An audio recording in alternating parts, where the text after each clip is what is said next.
Welcome back, Focus Learners. Today, we're taking on an absolute monster of a topic, but honestly, we're going to make it incredibly simple. If you've ever turned on financial news and felt like they were literally speaking a different language with all that dense jargon, you are definitely not alone. Our mission in this explainer is to decode all of that into a totally clear micro to macro journey. We're going to start at the very bottom with just a single share of stock, and we'll expand all the way out to the massive, overarching global economy. By the end of this, you're going to be reading the markets like an absolute pro. Okay, let's dive into this. We're going to cover stock market building blocks, how to analyze companies, funds, and portfolio strategies, navigating market chaos, and finally, the big economic picture. So, Part 1, Stock Market Building Blocks, the absolute ground floor of investing. First up, we really need to understand what it actually means to own a piece of a business. At its core, that's what a stock is, ownership. When you buy a stock, you literally own a slice of that business. But, not all stock is created equal. Most folks buy what's called common stock. This gives you a claim on profits and actual voting rights on big company decisions.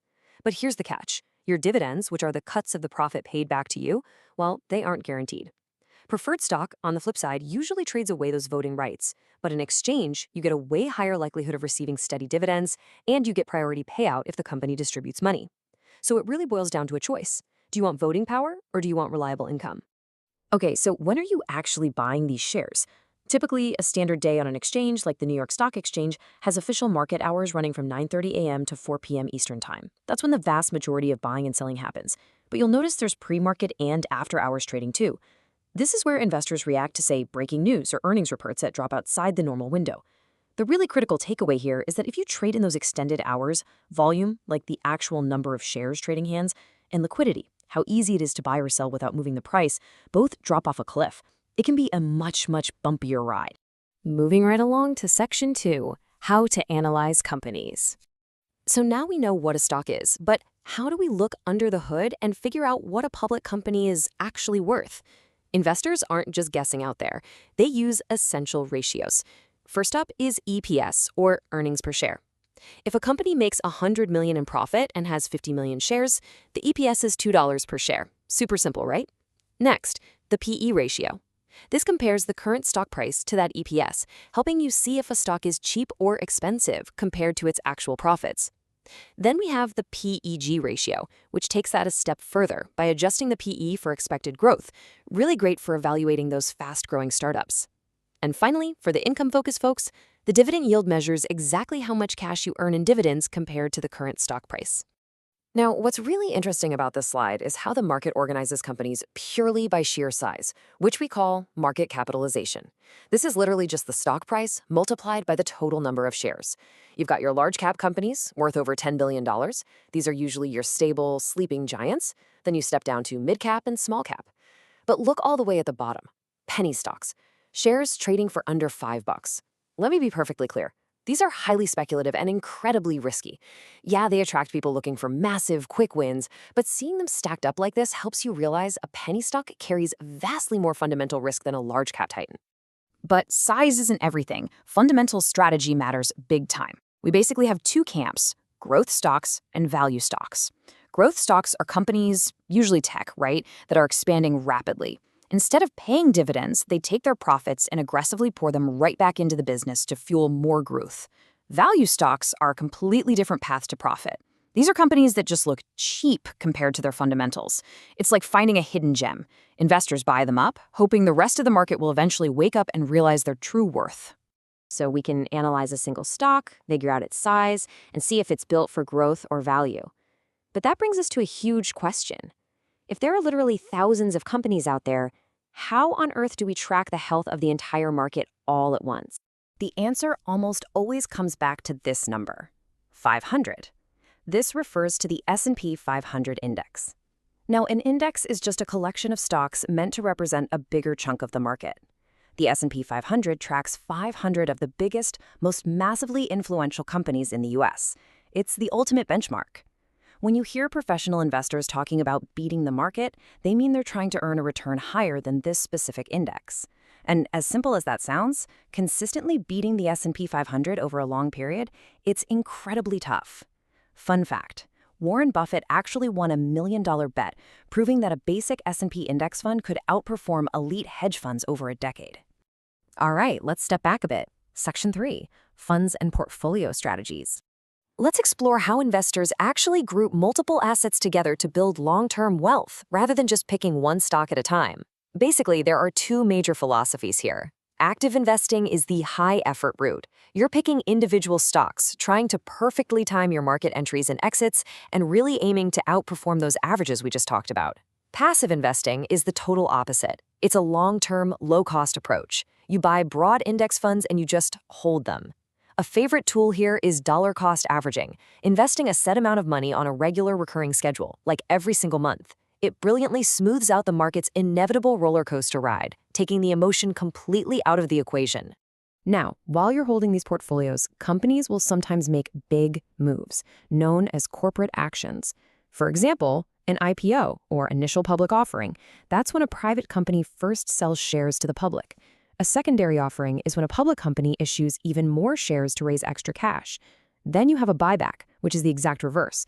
The company buys its own stock off the open market, shrinking the supply and often bumping up the value of the shares you still hold. And a stock split? That's when a company literally divides its existing shares. So if they do a 2-for-1 split, the stock price gets cut exactly in half, but suddenly you own twice as many shares, meaning your total value stays exactly the same. And this brilliantly illustrates the ultimate defensive strategy for literally any portfolio: asset allocation. This is how you divide your money up between different asset classes: stocks, bonds, cash, you name it. By holding different types of investments, which is the practice known as diversification, you protect yourself against unsystematic risk. That's the specific risk that one single company or sector might suddenly tank. Think of it like this. If your tech stock suddenly drops, your bonds might be holding completely steady, which keeps your whole portfolio relatively stable. You're not putting all your eggs in one basket. Which brings us perfectly to Section 4, Navigating Market Chaos. Now that we've got a diversified portfolio, we need to look at the market's overall weather patterns. Because in the stock market, turbulence isn't just a possibility, it's a guarantee. The two most famous weather patterns in investing are the bull and the bear. They're actually named because a bull strikes upward with its horns, while a bear swipes downward with its paws. A bull market means prices are rising over a sustained period. Optimism is running high, everybody's feeling confident. A bear market is the exact opposite. Prices are falling, pessimism absolutely dominates the news cycle, and fear kind of takes the steering wheel. Recognizing which overall sentiment you're in really helps explain why your individual stocks might be behaving wildly, even if they have super solid core businesses. But listen, you can't let every little drop terrify you. A 10% drop from recent highs is a very specific, totally normal event called a market correction. When you see the market pull back 10%, it doesn't automatically mean a crash or that a brutal multi-year bear market is starting. Actually, it's often just a temporary pullback, a correction, and the overall long-term upward trends stays completely intact. Just keeping this 10% metric in the back of your mind gives you a little breathing room to realize that, hey, dips are just part of the process. So, navigating through all this chaos, how do you actually know if your strategy is working? Well, you use these 3 metrics. Alpha shows if your portfolio is actually outperforming the baseline market.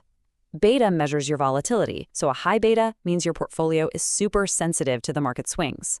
But the Sharpe ratio, that is arguably the most important one. It measures your risk-adjusted return. In plain English, it tells you if the amount of stress and risk you're taking on is mathematically generating worthwhile returns, or if you'd honestly just be better off sitting in a safer asset. Finally, we've made it to Section 5, the big economic picture. We are now opening the largest layer of our Matryoshka doll. We've zoomed out from a single share of stock all the way to the overarching global economy, which really dictates the rules of the game for absolutely everyone. Investors interpret this big picture through 3 main lenses. Fundamental analysis studies a company's inner financial health. Technical analysis totally ignores the company and just looks at price charts and trends to forecast movements. But macro analysis, step 3 here, examines the overall economy, interest rates, and global trends. Macro analysis recognizes that honestly, even the best company in the world is going to struggle if the global economy around it is collapsing.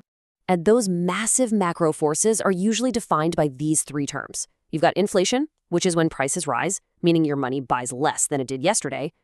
Deflation is the opposite, falling prices. That might sound nice at the grocery store, but it actually severely slows down overall economic growth. But look at the bottom row, stagflation. This is a super rare, Really painful situation where prices are rising, but economic growth stalls completely, and unemployment just stays stubbornly high. These macroeconomic forces shrink corporate profits, they dictate consumer spending, and they are very often the direct triggers for widespread recessions. Now, to fight those forces, the powers that be really only have two main levers. First, monetary policy, which is controlled by central banks like the Federal Reserve. They try to steer the economy by tweaking interest rates and controlling the overall money supply. Then, on the right, you have fiscal policy. That's controlled by the government. This involves directly increasing or decreasing government spending and adjusting tax rates. By pulling these monetary and fiscal levers, institutions are desperately trying to stimulate growth or cool down runaway inflation. And guess what? Those decisions ripple all the way down to the price of that single stock we talked about at the very beginning.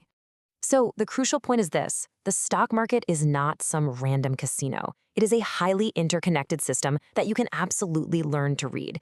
Think about it. We started with the basic building blocks of common and preferred shares. We analyzed how to value them using PE ratios. We looked at how passive index funds let you track the whole market without the massive headache of active trading.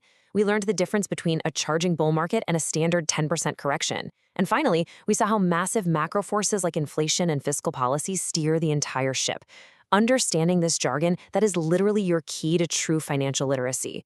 We've unpacked an incredible amount of information today, transforming all that market noise into a structured, readable system. So I want to leave you with one final question to chew on. Now that you've successfully decoded the language of the market, what will your very first investment move be? Are you going to analyze a brand new company? Maybe check your portfolio's asset allocation, or simply watch the financial news with a completely new, empowered perspective. Thanks so much for being a focused learner with us on this explainer, and we will definitely see you